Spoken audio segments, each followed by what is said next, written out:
Hi everyone, I'm Deborah and welcome to the Alchemy of Love Exploring Inner Healing for Healthy Relationships podcast.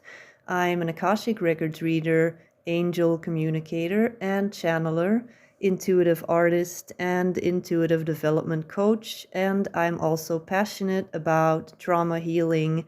And in this podcast, I talk about energy healing in yourself, in your relationships, attachment styles, codependency, trauma bonds, cluster B personality disorders, toxic relationships, feminine energy, polarity, but also metaphysics, soul contracts, psychic energy, and more. This is a rather spontaneous, improvised episode, but in the previous two episodes, I've mainly focused on the psychology of attachment styles, codependency, and today I kind of want to focus on the energetics, on what is going on spiritually, because it is all connected to each other. We come into this world with pre-existing soul contracts. We have a whole soul family that we incarnated with to teach them things and to learn things from them, basically. And when you look at the different layers of all of these dynamics, you're going to see that those energetics will manifest in psychological patterns. So the stuff that you are exposed to in childhood that forms your attachment style will also have been predetermined by your soul, by the souls of the people that are a part of your soul family, and then add to that past lives and past life patterns, dynamics that need to be played out again, that are also connected to your soul contract. And I know this is going to be a little bit of a different episode. It's going to be more metaphysical. But for example, and this is going to be a whole separate episode in and of itself soon, where I'm going to talk about toxic relationships, narcissistic people, or people with a cluster B personality disorder. Unfortunately, I am quite the expert in those types of relationships, but it's a really good thing because now I can talk to all of you about it. But anyway, we have soul contracts with a bunch of people, and I have gotten a ton of questions about this topic because it is very interesting. When I do Akashic Records readings, I see the dynamics of different people and the lessons that they are here to learn from each other. And sometimes two people that despise each other in the physical world are actually very close soul family. And the ego, and I know many people will be like, oh, I hate my ex. There's no way that he's a close soul connection, blah, blah, blah. Like, I know your ego does not want to hear this, but sometimes they had to take on the role of the bad guy for you to fully step into your power, for you to fully claim how you want to be treated, what your boundaries are, basically. And they knew, and you knew, that you would have never changed if they wouldn't have pushed you to change. So that is why a lot of times people with an anxious attachment style that was formed in early childhood will naturally attract avoidant people, or they will naturally attract narcissistic people. It's just all the law of magnetics, law of polarity. And the thing is, if you outgrow that attachment style because you see the contrast, because you see how this is not helping your life, because you can see the reactions in the other person or people that you are interacting with. It's not helping you, it's making you feel quite miserable and more anxious. This anxious attachment style isn't really serving you that well in this lifetime. If anything, it's just making you more out of balance. And the thing is, you're not going to see it until you are pushed to the point of where you see, like, I cannot do this any longer. Something has to change. And on a soul level, this is what this person decided to be for you, this catalyst, this karmic partner. A lot of the times this happens with karmic partners, where you will see these lessons, you will see these parts of your personality, but on a deeper level, this also goes back to past life stuff that needs to be worked out with these specific people, and ancestral stuff that you are solving for previous generations that perhaps had the same personality style, the same attachment style.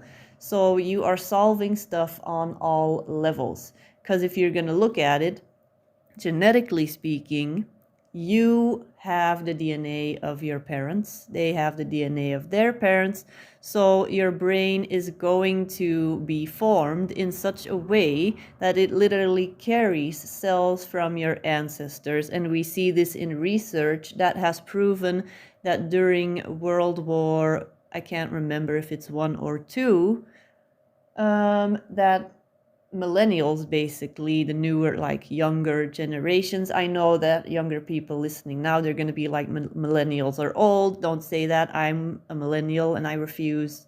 We're not old anyway. So they did tests with these people, and out of these tests, the results that came out of these tests were that they have behaviors that are linked back to their grandparents, great-grandparents that lived during the war. Scarcity mindset, afraid of something happening, afraid of a war when there really is nothing to be afraid of. And that is being passed on in the DNA, in the brain. But anyway, I digress. Got a little sidetracked over there. So there are different types of soul connections. So that's what I was going to talk about a little bit today. You have an entire soul family. And a lot of people are always going on, oh, twin flames, blah, blah, blah, karmic, soulmates, all this stuff. And a lot of people kind of hyper focus on the twin flame thing. And I get a ton of questions about this regularly. It is one of the hottest topics out there. Yeah, a lot of people, they are like, what can I do to meet my twin flame? What can I do to magnetize them? And what I want to say to people that are saying that right away is, do nothing, run. What I want to say is, you don't magnetize them, you don't call them in. That is the dumbest thing that you could do, because it is going to be the most chaotic time of your life.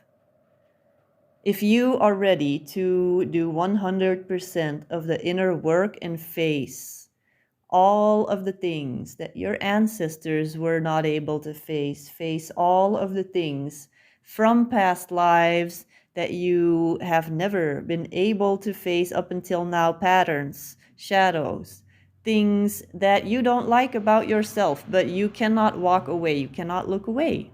If you're ready for that, then call them in. Call in this twin flame. Have a great time being miserable with all of the shadow work.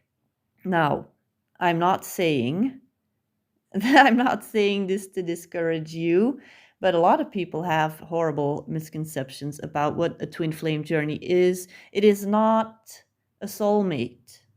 It is not the love story, the Disney love story. That's not what they do. The word is literally twin flame. Why is it called a twin flame? They literally will burn you to ashes so that you get to know yourself.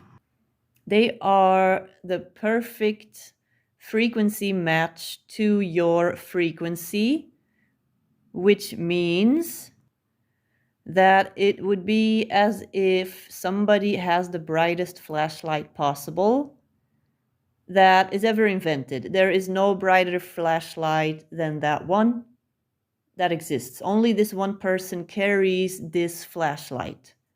And they're walking around shining it all over you, and you're getting pissed. You're like, stop shining this in my eyes. This is annoying.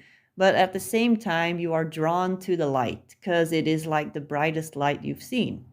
And at the same time, you are annoyed because they're shining it all over you. And you're looking in this mirror while you're looking at this light, and you're seeing all the stuff that you don't like about yourself. And that is literally what they do. It is the fast track to ascension to meet your twin flame in this lifetime. But so a lot of people have it confused with a soulmate. And I'm getting a ton of questions about twin flames all the time. Like some people are like, yeah, is it supposed to be hard? Why is it hard? Why isn't it easy? I thought it was supposed to be easy. It's supposed to be effortless. They are the perfect match for you. That's what people have wrong, okay? That is not what a twin flame is. They are not the perfect love match. They are the perfect match when it comes to discovering yourself on a spiritual level. But it is not effortless. It is actually quite the opposite. You will often experience trouble in communication. You will experience getting triggered.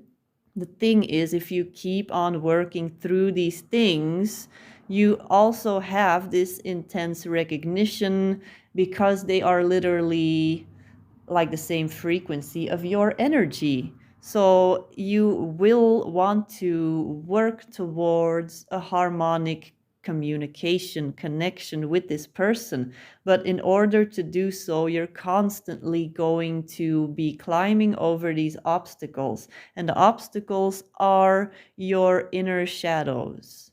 And a lot of people, they can't do it. So one of the two may not be able to do it. And that's the thing. A lot of people, they embark on this whole twin flame thing, thinking, oh, it's going to be so much fun. It's going to be amazing, blah, blah, blah, the perfect love of my life, all this. And it's not going to be that. It's going to be the soul connection that you can only have with one person. That is going to be your biggest teacher. They're going to be your biggest teacher on a spiritual level. Nobody else will be able to show you yourself. That is really what they are. So what is a soulmate then? Well, the thing is, a lot of people confuse the twin flame with the soulmate. The soulmate is going to be the effortless connection. You're going to have the same sense of humor. You're going to just immediately feel safe with them, comfortable, easy. It's easy. It's just easy. And there is not anything complicated about it. It's just going to be easy. And it's about spiritual development of the connection and of yourself, but in a different way than a twin flame connection. The twin flame connection is going to be as well about adding this energy into the collective. It's a lot more intense, and it is not easy.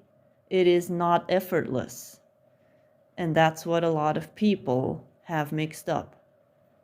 So, yeah, people also ask me, and what about karmic connections? They are super intense sometimes. Is this a karmic? Is this a twin flame? Is this a soulmate? I once wrote an article about the difference, and I just want to clarify as well. One is not better than the other. It's not because you are with one or with the other that you are better or worse or less or more spiritual than somebody else. Let me clarify that. It's like a factory, and everybody has different job descriptions. There is a need for all of these different dynamics to be playing out in the world. So that is what I want to say. I will add that article to the bottom of the description, although this is a little bit outdated because I have since gotten new insights, I feel, personally into this journey.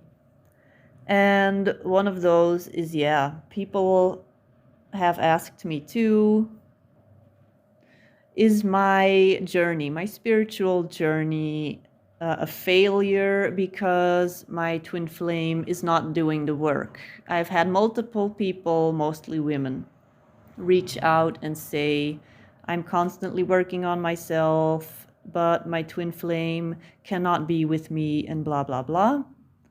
Can I now not fulfill my mission? No, because you decide your mission. And that's the thing. If you are gonna let somebody else's decision determine your life and your success, twin flame or not, that's why people need to sort of drop this label too. Then you are giving your power away. You are giving your power away. And I've told some people, obviously, if you want to make this work, if you want to make this twin flame connection work, then you do whatever you can, but you don't do it at your own detriment. You're not going to start losing yourself if you're the only one putting in this work. Because what naturally is going to start to happen, and I've seen this in a few clients, is that they are going to all of a sudden align with high-level soulmate connections. So what does this mean? I've seen this with, in the last couple of weeks, 2 different women that their twin flame will pull away. There is a schism in the contract all of a sudden because one of the 2 parties decides, I'm not doing this anymore, even though the contract was to unite again in this lifetime. But the thing is, we have a bunch of parallel timelines. There are a bunch of options, and free will is constantly influencing all of your decisions, all of their decisions.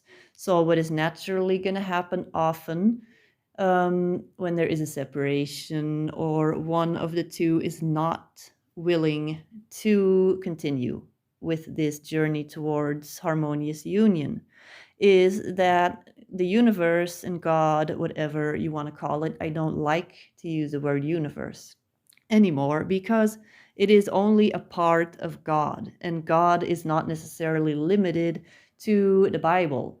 I mean, literally the word Abba in Hebrew, Abun in Aramaic, Allah, obviously in Arabic, all means God. It means the one I am consciousness, the one source that we all come from. Where was I going with this? I completely forgot. Basically, I remember,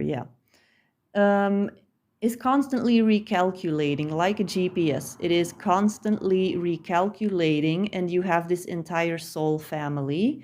And when one person basically says, I'm not doing this, I can't do this, then because you are a magnet and you are emitting a frequency and you are still willing, I'm doing this mission, I'm doing this, I'm going to be you're radiating certain frequencies.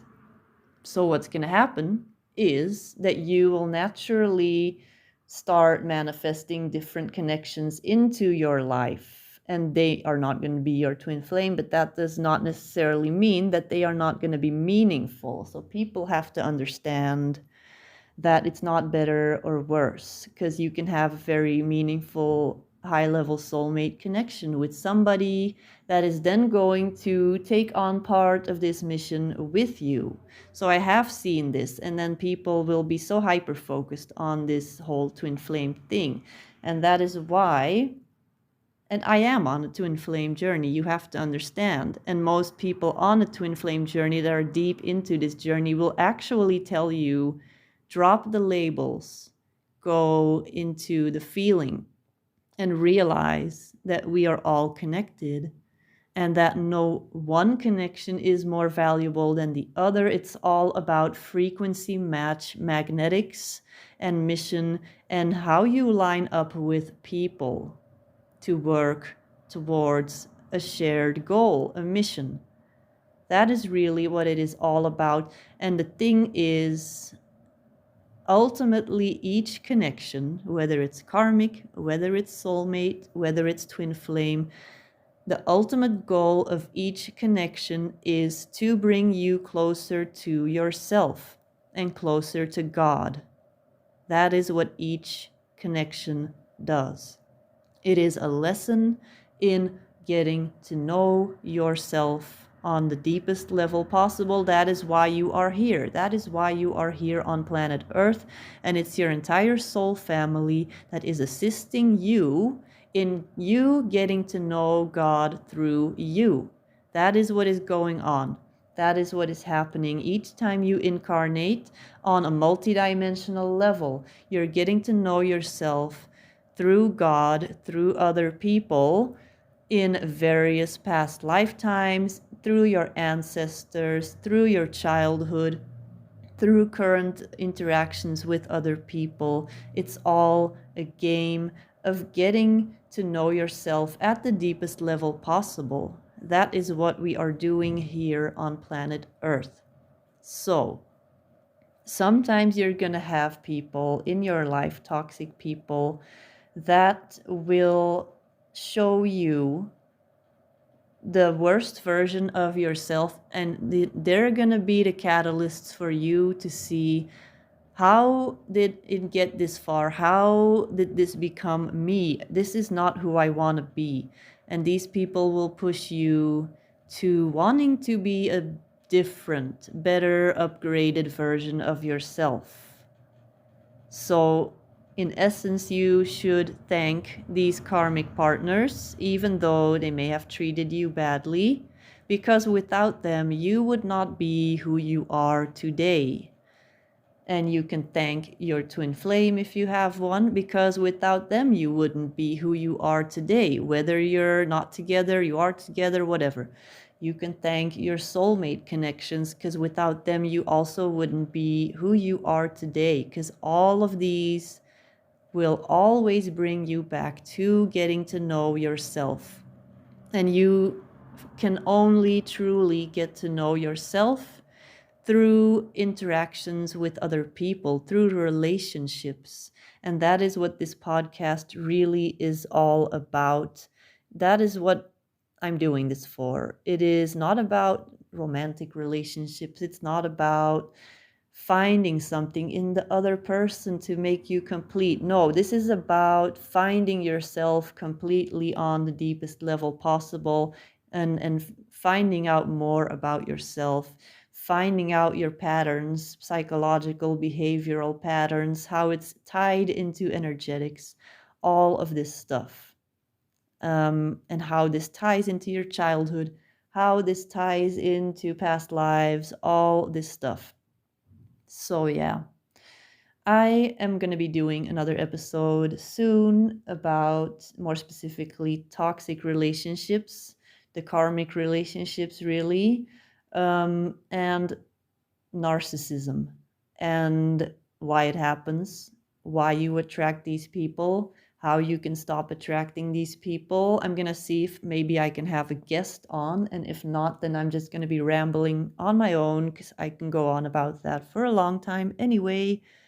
Well, but if you have any more questions about this, about any topic, about attachment styles, codependency, whatever, anything, let me know. And because I love answering your questions in these podcasts. And I hope that you enjoyed this episode. And please send in your questions about trauma healing, energy healing, whatever, all of the stuff I just mentioned. Trauma bonds. Trauma bonds is something I will talk about next time. Yeah. And also polarity, masculine, feminine energy. How often people live in depolarized relationships as well. um yeah, and the thing is, it is culturally also being promoted, it is being encouraged, and that is often the biggest problem in relationships anyway. All this stuff, so that I can address it in the upcoming episodes, and you will stay completely anonymous, of course, in these podcast episodes. Also, if you would like to talk to me one-on-one about some of these problems, I do offer mentorship programs, and the first session with me is at 50% off. So reach out about that if you're interested, and have a great day, and we will talk again soon. Bye bye.